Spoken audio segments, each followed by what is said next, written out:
They called her weak. Just another girl who didn't belong. But when the pressure rose, she didn't shout, she didn't argue. She waited. And in just 28 seconds, every man who mocked her was on the ground, gasping for breath, while an entire base watched in stunned silence.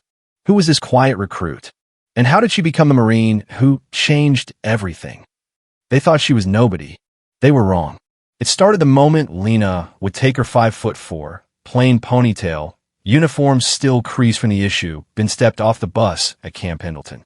The California heat pressed down like a judgment as she shouldered her duffel and walked toward a world designed to measure people in bruises, broken limits, and quiet endurance. To most of the recruits milling around the concrete barracks, she looked like someone who'd gotten off at the wrong stop, the kind of woman you'd expect to see shelving books at a quiet library, not standing on the blacktop of the Marine Corps' most unforgiving proving ground. That was exactly what Corporal Blake Morrison saw, and he made sure everyone else saw it, too. "Well, look what the cat dragged in," he drawled, all 220 pounds of confidence and contempt moving toward her with four shadows in Miguel Brick Rodriguez, shoulders broad as a doorway. Evan Thompson, pale, thin, and mean in the eyes. Kyle Hayes, the former high school wrestling star who kept telling stories nobody asked to hear. And Noah Carter, the quiet one who watched everything, said nothing, and enjoyed the pile-on more than he let on. Morrison circled Lena like a lion pacing around a gazelle that hadn't yet realized it was surrounded. "You sure you meant to come here, sweetheart? Cheer camps 50 miles east." Laughter ricocheted off the barracks walls. The kind of laughter that looks for an audience first and a conscience never. Lena met his eyes and said nothing. Not defiant, not submissive, just still. Years of training had taught her that stillness was a weapon if you held it long enough. She stepped to go past him. He blocked her path. "Didn't your mama teach you manners?" he said louder, making sure everyone nearby could hear. "When a superior addresses you, you answer." "You're not my superior," Lena replied, voice even, gaze steady. "We're all recruits here." It was a small sentence, almost nothing, really. But in places like this, small sentences detonate. Morrison's jaw flexed. You could see the calculation, the promise he made to himself. She would pay for that. Not today, not here, but soon. By chow time, the campaign had already begun. Thompson accidentally clipped Lena's shoulder in the serving line, and the tray went clattering, mashed potatoes smearing across the deck like a white flag no one would let her raise. Hayes chuckled something crude from the side, earning whistles from a few who were relieved, for once, not to be the target. Carter slipped past her bunk later that night and walked away with something small and necessary: socks, a bar of soap, a tube of ointment, nothing you could report without sounding petty. Everything you needed to stay focused in a place determined to strip you of it. The worst of it came under fluorescent lights and rubber mats. Hand-to-hand training. Morrison had sidled up to Sergeant Ronald Davis, the grizzled instructor who still wore the look of a man who thought integration was policy, not progress. "Whitaker needs extra attention, Sergeant," Morrison said, with counterfeit concern polished to a shine. "She's lagging. We don't want her getting herself or someone else hurt." Davis didn't argue. He'd seen 1,000 recruits and didn't have time for delicate politics. If a few experienced men wanted to mentor her after hours, fine. Let them. She'd either toughen up or ring out. So the session started. They pinned her. They flattened her. They lectured her about the real world and how the enemy wouldn't pull punches for a woman. They laughed when she struggled, then laughed harder when she didn't. And through all of it, Lena took notes, real ones, the kind you file away in muscle and instinct.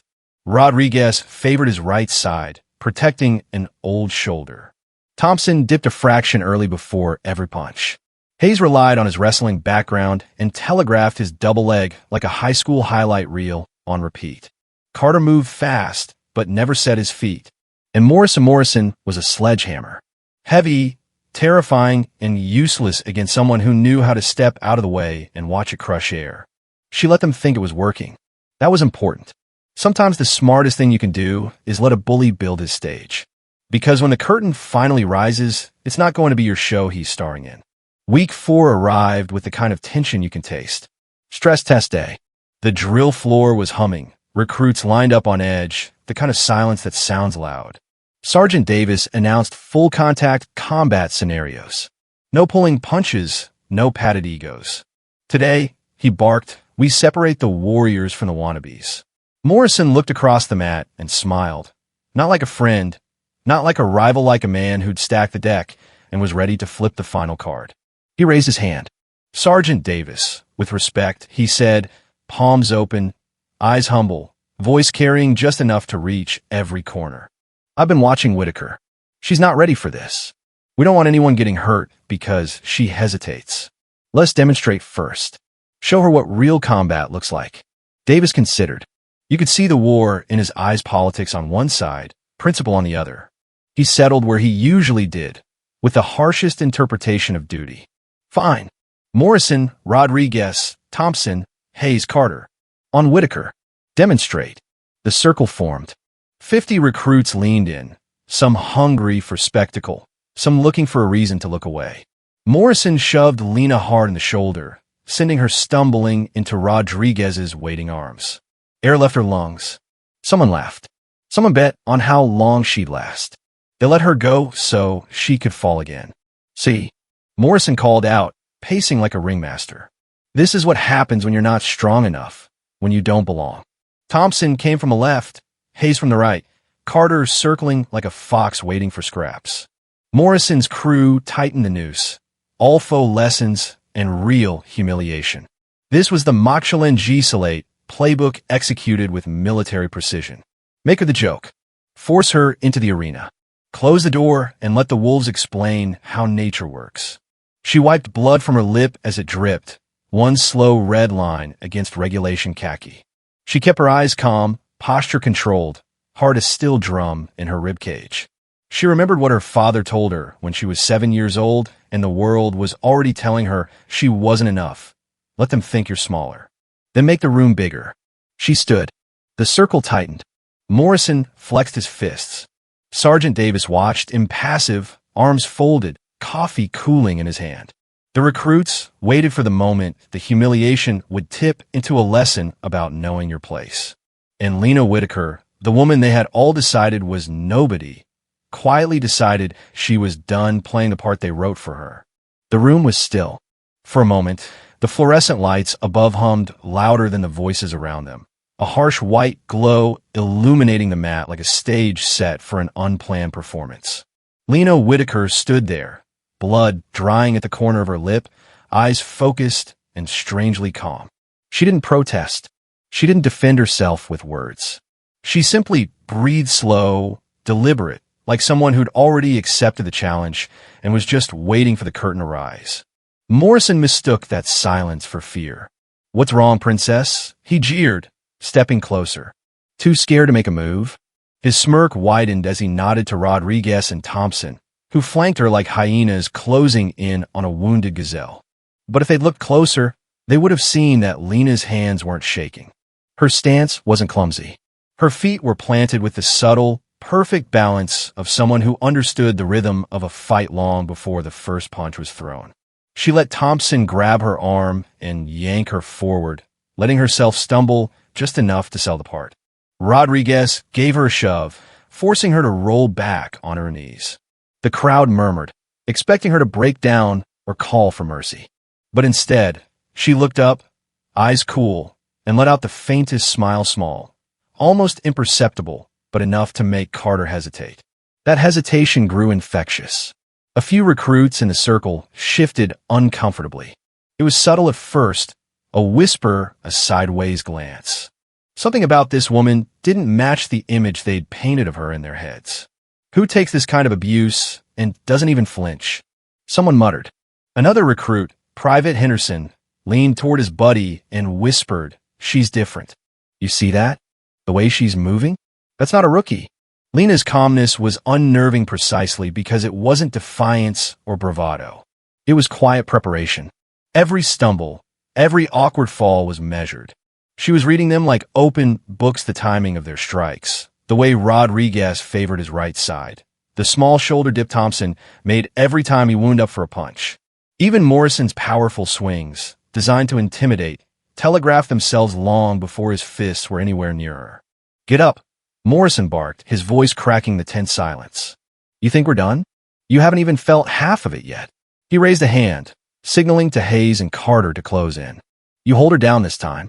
Let's see if she still thinks she's tough. The crowd, which had started as a rowdy audience eager for a spectacle, was changing. Whispers became murmurs. Murmurs turned into questions. Why hasn't she fought back? Why does she look so steady? What if she's just letting them come at her? The atmosphere shifted like a storm front moving in. Hayes lunged, dropping into his wrestler's crouch, aiming for her legs. Lena let him take her halfway down, her body limp for a split second then, with a twist of her hips and a roll that looked almost effortless, she slipped out of his grasp. It was quick, too quick for most of the recruits to fully process, but enough to make Hayes grunt in frustration as he scrambled to regain his footing. Stay still, you little, he started, but his words cut off when Lena's eyes locked with his. No anger, no fear, just precision. It was like she was already 10 steps ahead, waiting for the perfect moment to strike. Morrison sneered, mistaking the shift in tension for desperation. You don't belong here, Whitaker, he spat, circling her. Do yourself a favor and walk away before you get hurt worse. He motioned to the others, his voice carrying over the now quiet crowd. Finish this. But Lena didn't move. She didn't even blink. Instead, she inhaled deeply, and for the first time in weeks, she straightened her posture, not the nervous stiffness of a new recruit, but the poised, balanced stance of someone trained to master both body and mind. She rolled her shoulders back, lifted her chin, and adjusted her footing like a chess player, setting up the final move. It was subtle, but every recruit watching felt the change. Private Jackson, who had been laughing earlier, now frowned. Hold up, he whispered to the guy next to him. She's not panicking. She's waiting.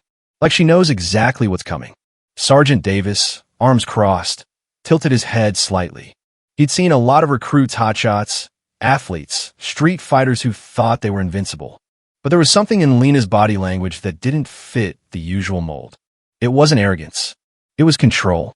And it made him pause, coffee forgotten in his hand. The air thickened.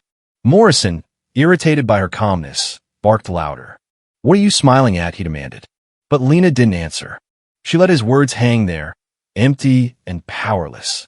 Instead, she turned slightly, aligning herself against the formation of 5 men as if calculating angles, distances, and timing. Anyone paying attention could see it now. This wasn't fear. It was strategy. Rodriguez stepped forward first, grinning with overconfidence. What's the matter, sweetheart? You forget how to stand, he mocked. Lena didn't look at him. She was watching his shoulders, the way they rolled before a strike. Her father's voice echoed in her head. Control your breathing. Read their tells. Don't strike first, but when you do, make it count. A hush fell over the room. It wasn't clear why. Maybe it was the way Lena shifted her weight onto the balls of her feet.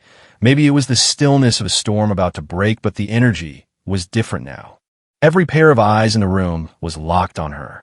She's not even defending herself, Carter muttered under his breath, almost uneasy. Hayes shot him a glance, but he didn't disagree.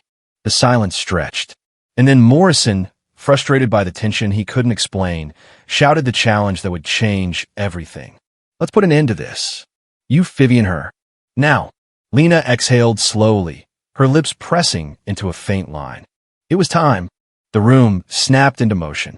Morrison lunged first, a blur of muscle and fury, but Lena was no longer the quiet recruit who'd been taking their hits. She pivoted with a grace that felt almost unnatural, ducking under his heavy swing so fast that a gust of air ruffled her hair. Before Morrison could recover, Lena's elbow shot backward, driving into Thompson's solar plexus like a piston. A sharp, audible whoosh escaped his lungs as he crumpled to the mat, clutching his stomach, eyes wide with disbelief. The crowd gasped. Someone whispered, "Did you see that?" But Lena was already moving. Rodriguez, barreling in from the left, swung his massive arm, aiming to grab her by the collar. She sidestepped, her body fluid and calm, and with a perfect spinning heel kick precise, as if measured with a compass, she connected with his ribs. The sound of impact was sickening, like a baseball bat cracking against a side of beef. Rodriguez stumbled 3 steps forward, his face contorted in pain, before collapsing to one knee, wheezing. For a heartbeat, the entire room froze. Even Morrison blinked, stunned, his brain struggling to process what just happened. But his ego wouldn't let him stop. With a roar, he rushed her, all 220 pounds of brute force. Lena waited, eyes steady, reading his movement like a book she'd already memorized. At the exact moment his fist began to arc, she ducked and swept her leg in a flawless low kick, striking both his ankles in one swift motion. The big man went airborne for a split second, his face twisting in shock, before gravity yanked him down with a bone-jarring thud that rattled the floor. The crowd's silence turned electric, like static before a storm. Sergeant Davis's coffee mug slipped from his hand, shattering on the concrete. "What the hell?" he muttered, his voice barely audible. Hayes, the former wrestling champion, shook off his hesitation and tried to tackle Lena with a low double-leg takedown. It would have worked on anyone else. But Lena sprawled backward, using his momentum against him. In one fluid motion, she grabbed the back of his head and executed a perfect judo throw. Hayes flew through the air, landing hard on his back with a groan that echoed through the facility. That left Carter, the quiet observer. He stared at Lena, at the wreckage of his team, and for a moment considered stepping forward. But reason won. Hands raised in surrender, voice trembling, he stammered, "I'm good, I'm really good. No need for a demonstration here." Lena stood in the center of the mat, not even breathing hard. Blood still stained her lip, but her expression was cool, calm, almost regal. Around her, 5 Marines lay sprawled like broken dominoes, Thompson gasping for breath, Rodriguez clutching his ribs, Hayes staring at the ceiling in dazed confusion, Morrison groaning on the floor, and Carter frozen, wide-eyed. The silence was deafening. 50 recruits stood rooted to the spot, unsure whether they'd just witnessed reality or a scene out of a movie. Sergeant Davis, who had spent decades drilling combat techniques in his soldiers, could only stare. His expression shifted from shock to awe. What are you?" he whispered, though Lena didn't answer. Instead, she looked around the circle of recruits, her gaze sharp, unwavering, cutting through them like a blade. "Anyone else need a demonstration?" she asked, her voice quiet but carrying across the entire room. No one moved. No one even breathed. In that moment, the entire power dynamic of Delta Company shifted. Morrison, who had ruled through intimidation, was now sprawled on the floor, blinking up at the fluorescent lights as if trying to piece together what hit him. And Lena Whitaker, the woman they had all mocked, had just proven without a single unnecessary word she was not just their equal, but someone far beyond their league. As she stood there, the energy in the room transformed from stunned silence to something else saw, respect, maybe even fear. The legend of Lena Whitaker had been born in less than 30 seconds of controlled, devastating skill. But that was only the beginning. The aftermath of that 28-second storm was almost surreal. Morrison was helped off the mat by Carter, his once cocky face pale and bruised, while Thompson wheezed like an old accordion trying to find its breath. Rodriguez sat propped against the wall, ribs wrapped in both arms, glaring at the floor not out of anger, but out of something closer to humility. Hayes, still dazed from his airborne meeting with the mat, shook his head as if trying to clear away a bad dream. Lena Whitaker, on the other hand, simply stood there. She didn't pose. She didn't smirk. She wiped the last trace of blood from her lip with the back of her hand and walked toward the bench, picking up her canteen like nothing extraordinary had happened. Her silence said more than any victory speech could. Sergeant Davis finally found his voice. "Fall in," he barked, though even he sounded rattled. As the recruits formed ranks, the usual chatter was gone. Every single one of them looked at Lena differently now. Davis's gaze lingered on her longer than the rest, his lined face softening just a fraction. "Recruits," he said, "what you just saw is something you'll remember for the rest of your careers. That is what real control, real training, and real strength look like. It's not about size. It's not about gender. It's about discipline. Whitaker just gave all of you a lesson that no textbook can teach." Whispers spread through the barracks like wildfire. By that evening, half the camp had heard some version of the story. By the next morning, security footage of Lena dismantling 5 Marines in under half a minute was quietly making the rounds in the command offices. Some said she trained with secret military units. Others whispered her father was a legendary special forces operator. No one knew the truth, but everyone wanted to. The real shock came when Morrison approached Lena during breakfast in the mess hall. The room fell silent as he limped toward her table, his crew trailing behind him like wounded soldiers returning for battle. Every eye followed him, expecting another confrontation. Instead, Morrison stopped 3 feet from Lena, his hands hanging loosely, voice low but clear. "Whitaker," he said, "I owe you an apology. What we did to you these past weeks, that wasn't training. That was bullying. Yesterday, you showed us what real strength looks like. And I respect that." The room was so quiet you could have heard a fort drop. Morrison glanced at Rodriguez, who was wrapped in a makeshift bandage. "We were wrong about you," Rodriguez added, grimacing from his injured ribs. "Dead wrong. If anyone here has a problem with you now, they'll have to go through us first." Lena gave a small nod, acknowledging their words, but not gloating. That was the thing about true warriors, they didn't need to prove their worth twice. The look in her eyes, calm and unwavering, was enough to let everyone know the balance of power had shifted permanently. Later that afternoon, Lena was summoned to the commanding office of General Patricia Hayes, the highest-ranking officer on the base. The general's office was intimidating walls lined with commendations, photos of past operations, and the weight of decades of leadership hanging heavy in the air. General Hayes sat behind her desk, studying the security footage on a laptop screen. "Sit down, Whitaker," the general said without looking up. Lena sat at attention, waiting. After a long pause, General Hayes closed the laptop and fixed Lena with a piercing stare. "Where did you learn to fight like that?" "My father, ma'am," Lena answered. "Former Army Ranger. He started training me when I was 7. Said the world would always underestimate me, so I had to be twice as good just to be equal." The general nodded slowly.